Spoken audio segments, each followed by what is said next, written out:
வணக்க மக்களே. நம்ம கார்த்திக் கதையில ஜனவரி 7 என்ன நடக்க போகுது அப்படிங்கறத பத்தி தாங்க இந்த வீடியோல இப்ப நம்ம பார்க்க போறோம். அண்ட் இந்த வீடியோல நீங்க பாத்துக்கிட்டு இருக்கிறது 99 ருபீஸ் ஹேம்பருங்க. சோ இது ஜஸ்ட் 99 ருபீஸ் மட்டும்தான். கிட்டத்தட்ட 13 கிளிப்ஸ் இருக்கும் இதுல. சோ உங்களுக்கு வேணும் அப்படின்னா மறக்காம கமெண்ட்ல சொல்லுங்க. அண்ட் இந்த கிளிப்ஸ் வந்து ஒரு 3 பேருக்கு வந்து நம்ம கொடுக்குறோம் அப்படின்னு சொல்லியிருந்தோம். முக்கியமா கமெண்ட்ல நீங்க எஸ் அப்படின்னு கமெண்ட் பண்ணணும். சோ அதுல இருந்து 3 பேரை செலக்ட் பண்ணி அவங்களுக்கு இந்த 99 ருபீஸ் ஹேம்பரை ஃப்ரீயா கொடுக்கலாம். சோ மறக்காம கமெண்ட்ல எஸ்ன்னு கமெண்ட் பண்ணுங்க. உங்களுக்கு தனியா வேணும் அப்படின்னு நினைச்சீங்கன்னாலும் கமெண்ட்ல சொல்லுங்க, நம்ம டெலிவரி பண்ணிடலாம். சோ என்னுடைய இந்த குட்டி ஷாப்புக்கு உங்களுடைய ஆதரவை கொடுங்க. சரி வாங்க வீடியோல என்ன நடந்துச்சு அப்படிங்கறத பத்தி இப்ப நம்ம பார்ப்போம். நம்ம ஹீரோ என்ன பண்றாருன்னா பாத்துக்கிட்டீங்கன்னா, அந்த வில்லி இருக்காங்கல்ல அவங்கள பத்தின உண்மைகளை நிரூபிக்கணும் அப்படின்னு நம்ம ஹீரோ நினைச்சாரு. அதே மாதிரி வில்லி கையும் களவுமா சிக்கிட்டாங்க. எப்படின்னா அவங்க புருஷன் கூட சேர்ந்து பொங்கல் வைக்கும் போது ஈஸ்வரி நேரா சந்திரா பார்த்துட்டு ஏ சந்திரா அப்படின்னு சொல்லி சத்தம் போடுறாங்க. சந்திரா அவங்க அக்காவை பார்த்ததோட ரொம்ப அதிர்ச்சி ஆகுறாங்க.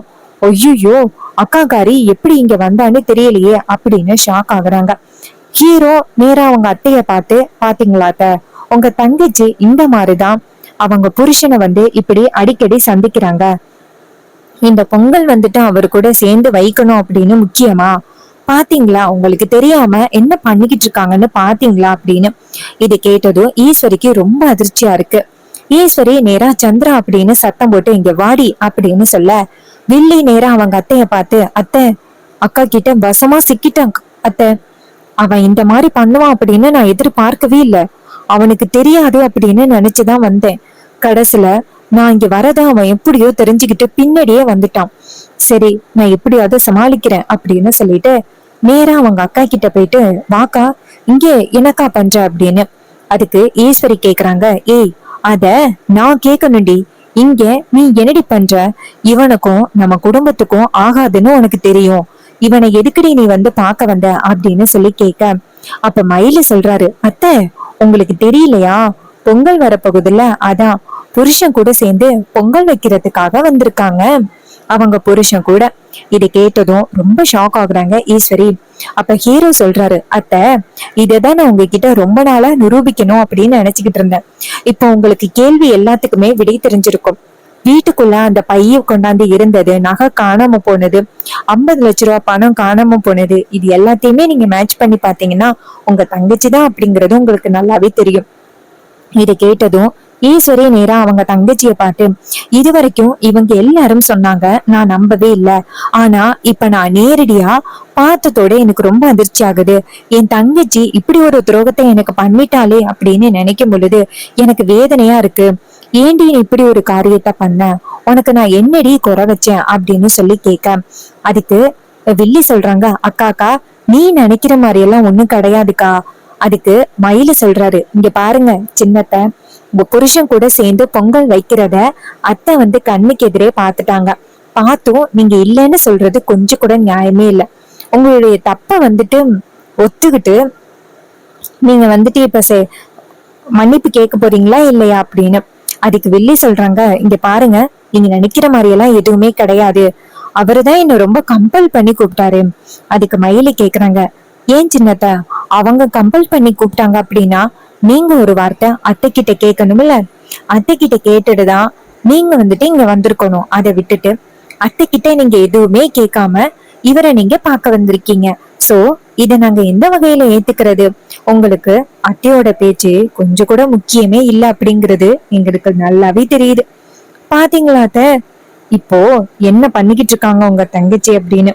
இது கேட்டதும் ஈஸ்வரிக்கு ரொம்ப அதிர்ச்சியா இருக்கு. அவங்க தங்கச்சி இப்படி ஒரு காரியத்தை பண்ணாங்க அப்படிங்கறது ஈஸ்வரியால நம்பவே முடியல. அப்ப ஹீரோ சொல்றாரு, அத்தை நீங்க இப்ப கூட சரியான முடிவெடுக்கலாம். உங்க தங்கச்சி உங்களுக்கு பண்ணது முற்றிலுமான ஒரு நம்பிக்கை துரோகம். இப்போ நீங்க என்ன பண்ண போறீங்க அப்படின்னு. அதுக்கு நேரா சந்திராவை பார்த்து, சந்திரா வீட்டுக்கு வா அப்படின்னு சொல்லிட்டு நேரா சந்திராவை வீட்டுக்கு கூட்டிட்டு வராங்க. அப்ப வில்லிக்கு சரியான பயமா இருக்கு. அங்க போனதும் எல்லாரும் கேக்குறாங்க, என்னாச்சு அப்படின்னு சொல்லி கேக்குறாங்க. அதுக்கு ஈஸ்வரி சொல்றாங்க, இவ அந்த சிவனாண்டி இருக்கான்னு அவன் கூட சேர்ந்து போயிட்டு பொங்கல் கொண்டாடிக்கிட்டு இருக்கான். இது கேட்டதும் ராஜா அதிர்ச்சி ஆகுறாரு. ஏ சந்திரா, என்ன காரியம் பண்ணிருக்க அப்படின்னு சொல்லி கேட்க, அதுக்கு சந்திரா சொல்றாங்க, இங்க பாருங்க, நான் அப்படியெல்லாம் ஒன்றும் பெரிய தப்பு பண்ணல. அக்கா கிட்ட நான் எப்படி எடுத்து சொல்லி புரிய வைக்கணுமோ அப்படி நான் எடுத்து சொல்லி புரிய வைக்கிறேன். நீங்க எதுவும் இடையில புகுந்து எனக்கும் அக்காக்காரிக்கும் பிரச்சனையே உண்டாக்காதீங்க அப்படின்னு. அதுக்கு ஹீரோ சொல்றாரு, இங்க பாருங்க, நீங்க என்ன பண்ணீங்க அப்படிங்கிறத அத்தை இன்னைக்கு நேரடியாவே பார்த்துட்டாங்க. நீங்க என்ன சொன்னாலும் கண்டிப்பா அத்தை வந்துட்டு உங்களை மன்னிக்கிறதுக்கு வாய்ப்பே இல்லை. இதை கேட்டதும் ரொம்பவே ஷாக் ஆகுறாங்க வில்லி. ஆகா, இதுக்கு மேல நம்ம எதுவும் பேசினாலும் கண்டிப்பா இவன் சும்மா விடமாட்டான் போலியே அப்படின்னு. ஈஸ்வரி சொல்றாங்க, இங்க பாரு, எதுக்காக அங்க போயிட்டு அவன் கூட பொங்கல் கொண்டாடுறதுக்காக போனேன் அப்படின்னு சொல்லி கேட்க, வில்லி சொல்றாங்க, அக்கா தயவு செஞ்சு என்னை மன்னிச்சிருக்கா, என் மேல கோவப்படாதக்கா, உன் தங்கச்சி அப்படி பண்ணுவனாக்கா அப்படின்னு சொல்லி கேட்க, மயிலு சொல்றாரு, இங்க பாருங்க சின்னத்த, நீங்க கையும் களவுமா மாட்டிக்கிட்டீங்க. இதுக்கப்புறம் அக்கா அப்படின்னு கொஞ்சுறதுல ஒரு பிரயோஜனமும் இல்லை அப்படின்னு. அதுக்கு ஈஸ்வரி சொல்றாங்க, ஆமா சந்திரா, இதுக்கு மேல நீ என்கிட்ட கெஞ்சுறதுல எந்தவித பிரயோஜனமும் இல்லை, சொல்லு அப்படின்னு சொல்லி கேட்க, அதுக்கு வில்லி வந்துட்டு பயத்துல நிக்கிறாங்க. அப்போ அந்த இடத்துக்கு ரேவதி வராங்க. ரேவதி வந்துட்டு அவங்க அம்மா கிட்ட, அம்மா, இந்த விஷயத்த தான் உங்ககிட்ட நாங்கள் பல முறை தெளிவுபடுத்துறதுக்காக முயற்சி பண்ணோம். ஆனால் நீங்கள் கொஞ்சம் கூட கேட்கவே இல்லை. இப்பயாவது உங்களுக்கு புரியுதா? உங்க தங்கச்சிக்கு நீங்க இப்ப என்ன முடிவெடுக்க போறீங்க? இவரு பொய் சொல்லிட்டாரு அப்படின்னு நீங்க எந்த அளவுக்கு அவரை பேசுனீங்க, எந்த அளவுக்கு தண்டனை கொடுக்கணும் அப்படின்னு நினைச்சீங்க. இப்போ உங்களுடைய தங்கச்சி அவங்க புருஷன் கூட இத்தனை நாளும் பேசிக்கிட்டு இருந்திருக்காங்க. அவங்களுக்கு நீங்க என்ன முடிவெடுக்க போறீங்க அப்படின்னு சொன்னதும் ஈஸ்வரிக்கு ரொம்ப அதிர்ச்சியா இருக்கு. தனக்கு என்ன பண்றது அப்படிங்கறது கூட புரியல.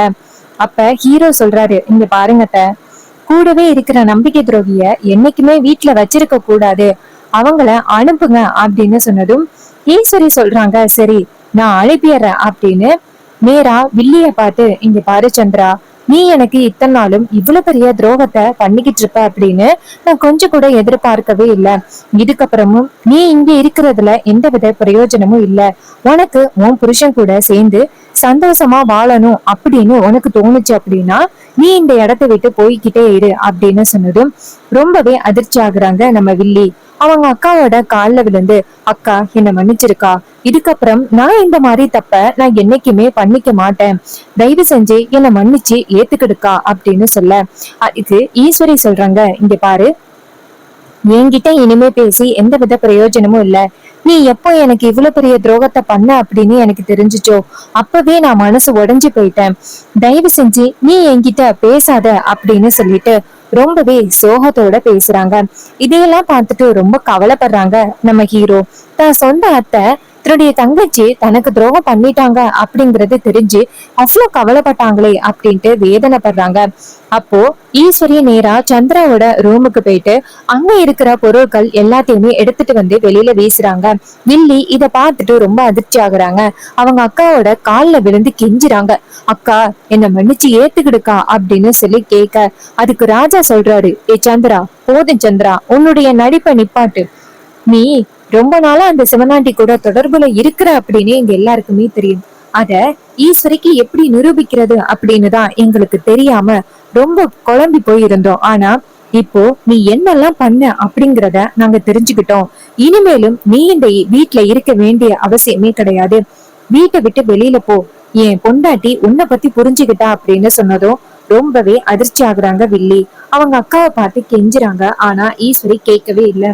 திங்ஸ் எல்லாம் எடுத்து கொண்டு போய் வெளியில போடுறாங்க. வில்லி இத பார்த்துட்டு ரொம்ப அதிர்ச்சி ஆகி ரொம்ப கவலையோட நிக்கிறாங்க. ரேவதி சொல்றாங்க, சித்தி வெளியில போங்க சித்தி அப்படின்னு சொல்ல, வில்லி ரொம்ப சோகமா அங்கிருந்து வெளியில வராங்க.